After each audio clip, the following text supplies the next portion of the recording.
Hello, everyone. Hello there. Last week we spoke about Brené Brown's book, Daring Greatly. And we touched not so much on the daring part, but on what underlies it, what is at the base of it. And it is, Brené says, that sense of self-worth, of I need more. I need to be fulfilled. Uh, I, I mustn't sell myself short. Yeah, and I'm worthy of a life that that that fulfills me, that brings me joy. And for that then she goes into daring to go there. So that was the absolute background, the basis, and we touch predominantly on that aspect, on the self-worth aspect. But we haven't touched on the issue of daring.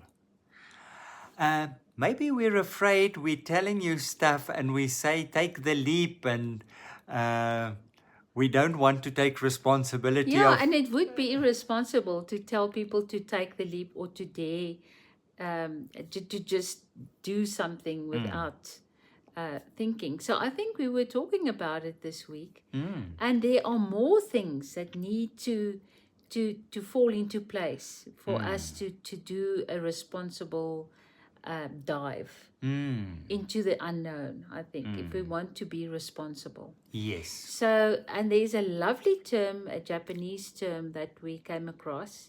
In the Afrikaans recording, you mentioned that the Japanese has a way. Yeah, they have a way of taking a concept and having a word for that whole concept. I mean, like wabi sabi and all of those. You have this lovely word, and it's a whole philosophy, really. So with ikigai, it's the same. I think That's the Japanese term. that's a Japanese term, and it actually means, if you break the word down, it means what makes your life worth living, what brings you joy, the meaning of your life.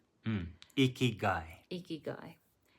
And what is so beautiful about that is that it brings together four principles. They talk about four principles, and it's the intersection of those principles that you look at, and where they intersect. If you can work with that point, you have a very, very good basis from where you can dare to live or to go towards a life that you will find fulfilling. So we thought maybe to talk about that a little bit.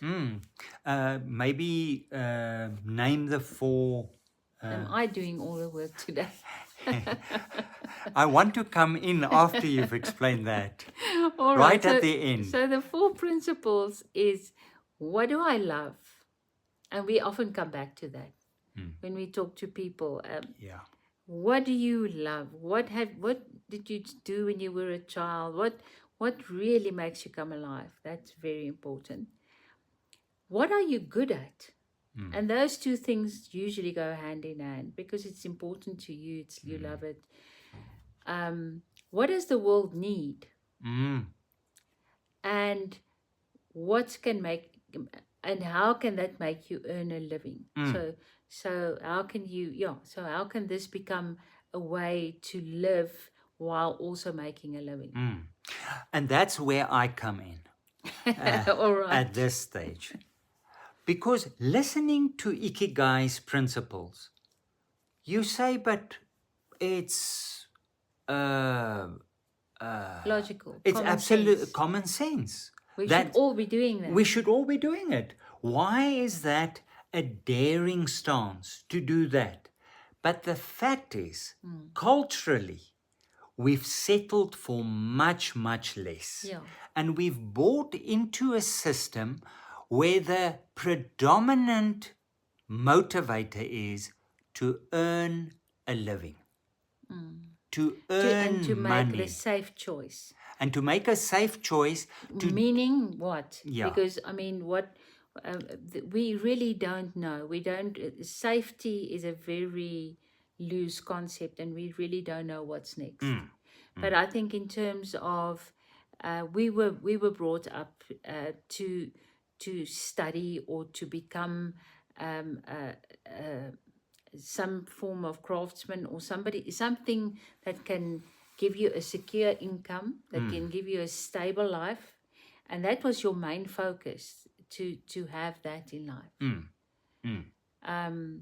And apparently the thought was then that should make you happy, Yes. Yeah. that should be fulfilling. Yeah. If you have a steady income, and if you should be so lucky, have a pension fund and have a medical aid and so on, then you covered. Then you should be happy. Yeah. And I think for many people, that is a struggle because they do that and they aren't happy. Yeah.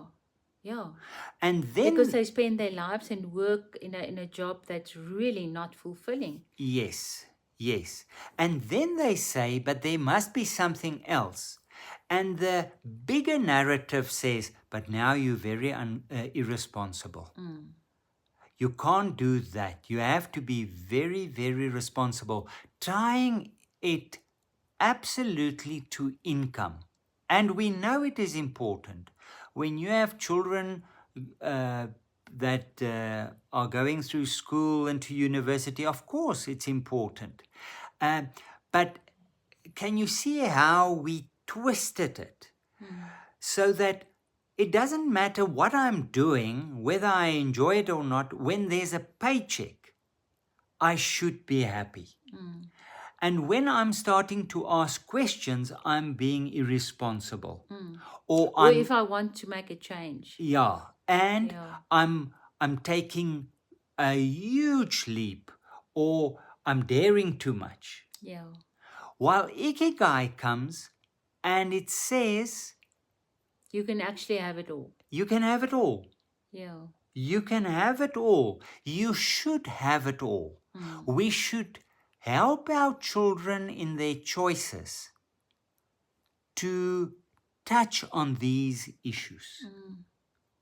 It starts with the way we rear our children. And the message we convey. If we can guide them along the principles of Ikigai, can you imagine? What do you love? Not, well, sorry for you that it is X, Y, or Z.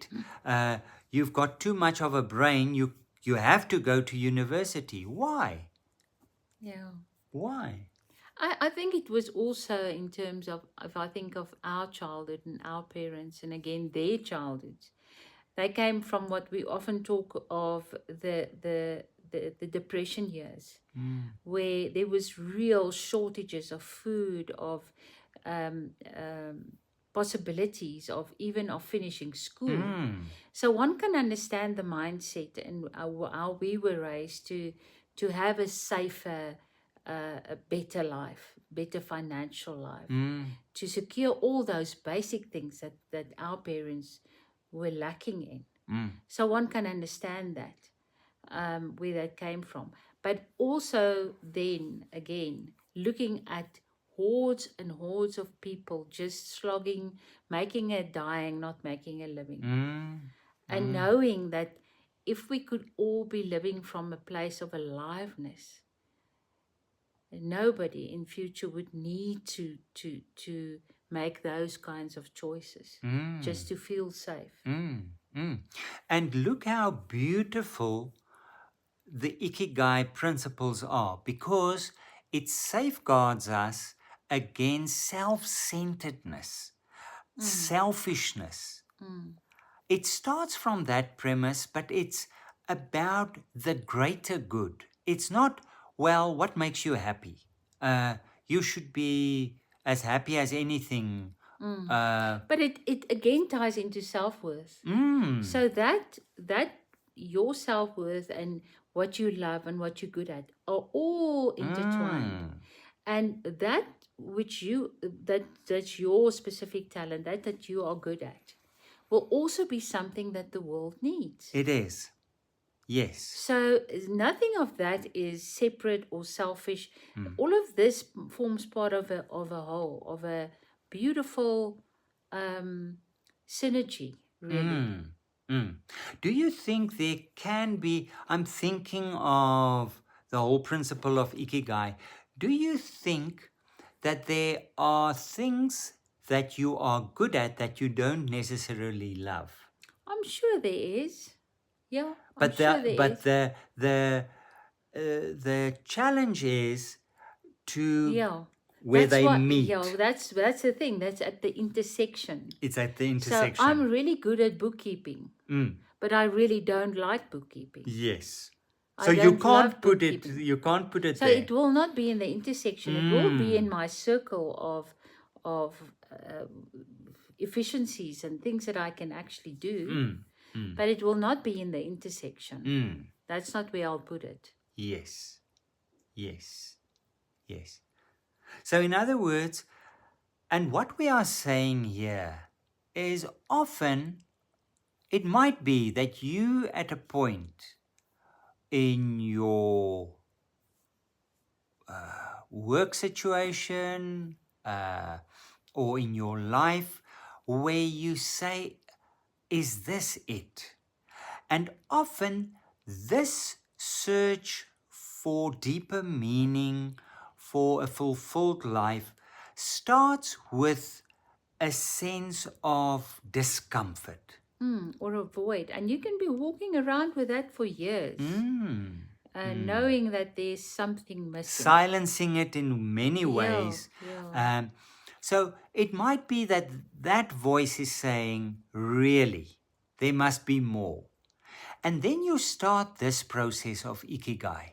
And you can start it very slowly and it can stretch over months.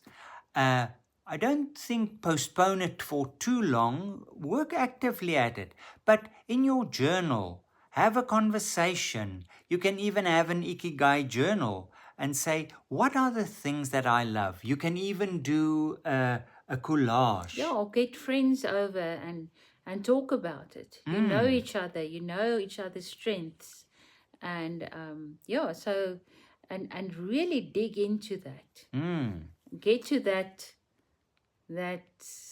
little traffic circle in the middle where exactly. everything revolves around. Yeah.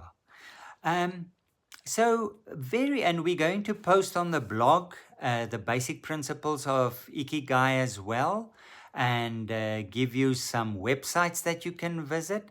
It's just a very handy tool. It's not the alpha and the omega, but very handy in this process of daring. And daring in the sense of stretching your own limits to reach self fulfillment. I think from a very good basis then. Yes, yes. Yeah. Um, good luck with that. We hope it helps in some way. And as always, we love the feedback. Keep well, everyone. Bye bye.